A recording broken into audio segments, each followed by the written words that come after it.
Ini kita akan ngebahas tentang tahap-tahapan merawat murai batu nih, Bay. Kalau baru beli burung nih, ada 5 tahapan. Tahapan yang pertama biasa. Oke, yang pertama berarti pemberian extra foodingnya nih, Bay ya. Hmm. Gimana, Bay? Kalau menurut lo pemberian extra foodingnya Ada itu? tablak di sana. Nah, burung itu bukannya kita track ya, maksudnya kita lapangan, kita ablak, maksudnya ngelihat respon di lapangan enak, nggak apa-apa kita coba. Nah, nanti kita tahu hasilnya. Nah, kalau misalkan dia belum juara, wah kayaknya kurang birah ya, satu perhatikan sama UHA juga. Ada memang burung yang mau dikasih UHA banyak, ada yang mau dikasih UHA 2 ekor, malah ada yang nggak mau dikasih UHA.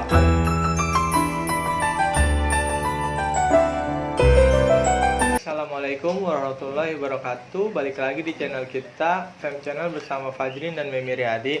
Oke teman-teman, kali ini kita akan ngebahas tentang tahap-tahapan merawat murai batu nih, Bay. Jadi dari teman-teman juga banyak yang nanya gimana sih tahap-tahapan cara merawat murai batu tuh, dari dia pertama kali punya kayak gitu, extra foodingnya kayak gimana, pokoknya dari awalnya, dari pertama sampai terakhir dia punya berapa tahapan sih, Bay, menurut lo? Kalau gua sih biasanya ya, kalau gua lihat sih ada sekitar 5 tahapan nih. Kalau kita baru beli burung ya. Iya. Kalau baru beli burung nih ada 5 tahapan. Tahapan yang pertama biasanya adalah pemberian ekstra puding. Nah, yang kedua adalah tahapan perawatan. Pertama extra fooding, dua Perawatan, tiga Nah, itu mulai kita cari settingan. Mencari settingan, lalu keempat itu penyetabilan. penyetabilan birahi dan emosi mungkin ya. Iya, penyetabilan si burung itu maksudnya emosi dan birahinya. Nah, tahapan yang terakhir adalah mengendalikan birahi dan emosi si burung itu. Apakah dia stabil, maksudnya stabil nggak berubah settingannya, apakah dinaikin Atau malah diturunin. naik atau kita malah turunin gitu. Oke, yang pertama berarti pemberian extra foodingnya nih, Bay ya. Mm-mm. Gimana, Bay? Kalau menurut lo pemberian extra foodingnya, biar teman-teman nih paham nih. Yang pertama kita kupas. Nah, di situ kita lihat dulu kondisi si burung ya. Kondisi si burung dari yang kemarin gue bahas juga tuh, kita lihat bisa kita kasih satu-satu. Caranya kita kasih satu-satu, dia bisa berapa 5 nih. Sanggupnya dia Nah, gitu sanggupnya ya. dia. Nah, 5. Nah, tapi setelah kita kasih 5, kita perhatiin dia misalkan sanggup 5, kita perhatiin nih burung. Burung ini gacor apa enggak? Nah, kalau dia kuatnya banyak, kita perhatiin juga, jangan mentang-mentang dia doyan ekstra puding tapi birahi sama emosinya kita nggak perhatiin, dia galak gak. Nah, kalau misalkan udah kita temuin hariannya, baru kita ke tahapan perawatan. So, oke, untuk yang pertama teman-teman, untuk pemberian extra fooding, berarti beda burung, beda karakter nanti di jangkriknya, berapa jumlahnya, benar nggak, Bay? Nah, iya. Iya kan? Nah, kalau untuk yang burung yang mapan, biasa untuk tahapan pertama nih, misalkan nih seminggu atau berapa nih, gue biasanya ya, gue embun, gue anginin. Gue embun, gue anginin. Pokoknya gue kasih ekstra puding, biarin dulu. Biarin, embun, kerodong. Nah, terus langkah habis setelah itu kita lihat nih burung, gacor apa enggak. Nah kan? Dikerodong nih kayak gini Dikerodong, contohnya. wah ternyata misalkan ada perubahan di jangkrik 5, dia gacor tambah gacor, ya udah kita masuk ke tahap perawatan. Tapi kalau misalkan belum gacor, itu gua naikin lagi sedikit demi sedikit sampai ketemu dia jumlahnya dia gacor. Oh, pokoknya sampai nemunya dia gacor dah, itu baru pas di untuk si burung ini doang nih. Nah. Belum, bukan untuk burung yang lain disamain, enggak. Jangan. Ya. Ini kita Bicara proses persatu iya, burung. satu burung dulu. Nah, setelah kita udah tahu dia gacoran misalkan di jumlah 7, udah kita tahan dulu nih di 7. Nah, baru mulai Perawatan. seminggu itu gue mulai perawatan tuh burung, gue perawatan. Nah, biasanya kalau burung yang mengalami kemajuan dari tahapan pemberian ekstra puding itu, misalkan keluar tuh kayak ceprekan, mulai ngetrek tuh dia tuh. Mulai marah lah. Nah, kayak ibaratnya marah. ada keluar dari birahi dan emosinya. Nah, jumlah jangkrik itu nggak nentu ya. Bisa sampai 15, 10, 7 atau 5. Sesuai si burungnya itu. Iya. Sampai seberapa. Nah, setelah itu baru mulai gue rawat. Nah, gue rawat itu gue jemur nih pelan-pelan. Misalkan setengah jam dulu, setengah jam gue jemur. Gue lihat dulu, gue lihat abis gue jemur, maksudnya gue angin-anginin, gue lihat nih dia dijemur enak apa enggak. Gue jemur, gue enak apa enggak. Nah, setelah penjemuran perawatan itu mandi. Nah mandi gua proses kayak yang kemarin gua bahas tuh. Setiap pagi pasti gua mandiin. Kalau untuk burung-burung yang baru dapat dari tahapan itu ya. Nah baru tahapan itu gua mandiin. Nah setelah itu baru misalkan burung besoknya gua tambahin lagi nih minggu depannya, gua jemur selama 1 jam. Itu perubahannya gimana? Kita tambahin makin enak apa enggak? Oh, pokoknya di tahap perawatan mah itu pun kita harus perhatiin karakternya, dia maunya seberapa jam penyemuran. Jadi kalau kita nanti bakal tahu, oh burung ini senang jemur. Pasnya berapa Nah, gitu. burung ini senang jemur apa enggak? Kalau dijemur dia makin gacor berarti senang jemur. Nah, kalau baru jemur sebentar, Pak, ada yang begini. Iya. Nah, kita tahan dulu misalkan 15 menit atau setengah jam, biarin kita lihat dulu. Itu sih.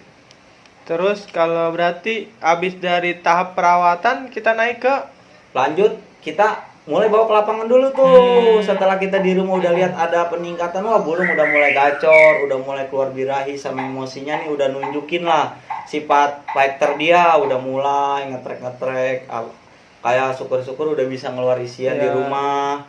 Boleh kita bawa ke lapangan, kita ablak di sana. Nah burung itu bukannya kita track ya, maksudnya kita lapangan, kita ablak, maksudnya ngelihat respon suara-suara burung yang pada mau lomba kan di sekitar banyak tuh, pasti ngebuat mereka naik tuh. Iya, nah makanya gini, kalau kadang kan burung udah enak nih di rumah, kita gendong, itu burung kadang kan masih ada yang loncat-loncat, kita ikat aja udah kaget tuh. Belum lagi kita bawa naik motor. Nah dia biasanya ada yang kita baru nyampe juga udah ngedrop. Nyampe itu udah ngedrop lagi birahnya, padahal di rumah udah enak. Nah makanya itu gunanya jalan-jalan ke lapangan tuh gitu, ngelatih juga, ngelatih. Terus untuk selanjutnya, nah setelah kan kita udah masuk, udah kita coba nih misalkan ke lapangan, nah kan kita tahu burung diem apa, kalau di lapangan enak nggak apa-apa kita coba.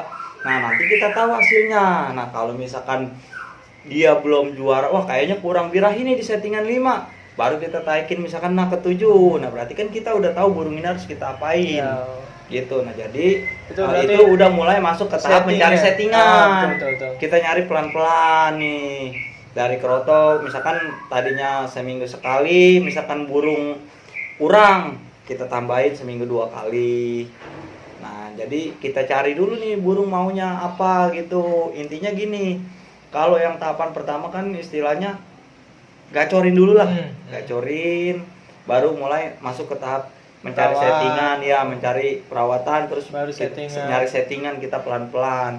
Maunya nih burung di setting enaknya di rendah, apa di tengah, apa di tinggi gitu. Kasih lapangannya tuh ya.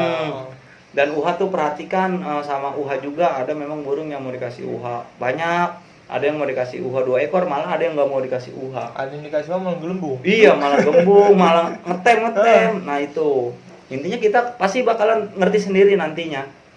Terus yang keempat, Bay, kalau kita settingan udah ketemu, udah jalan. Nah penyetabilan itu ya biasa seperti rawatnya, mandi, jemur, umbar. Biar supaya setiap minggu tuh dia tetap kerja gitu, stabil. Nah itu kan prosesnya kita penyetabilan.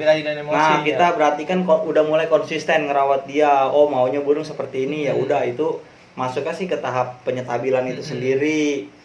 Nah kalau udah stabil, burung udah makin gacor dia, makin sering-sering buang. Iya, makin lama-lama dia bertahap, sering dilombain, pulang, dirawat begitu lagi, juara. Lama-lama dia makin mapan.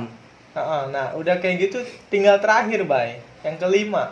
Nah, yang kelima itu adalah mengendalikan emosi dan birahi si burung itu. Setelah dia stabil, mungkin juara atau kerja lah minimal. Dia mau juara nominasi mau berapa, yang penting nih udah. Nah, itu kan pernah gue bahas kan ya juga di channel yang satu, di channel yang ini juga kemarin udah gue bahas juga. Jadi gini, misalkan burung itu ketemu enak nih, misalkan di jangkrik 10-10. Nah, berangsur-angsur kita lombain enak, semakin enak. Nah enak.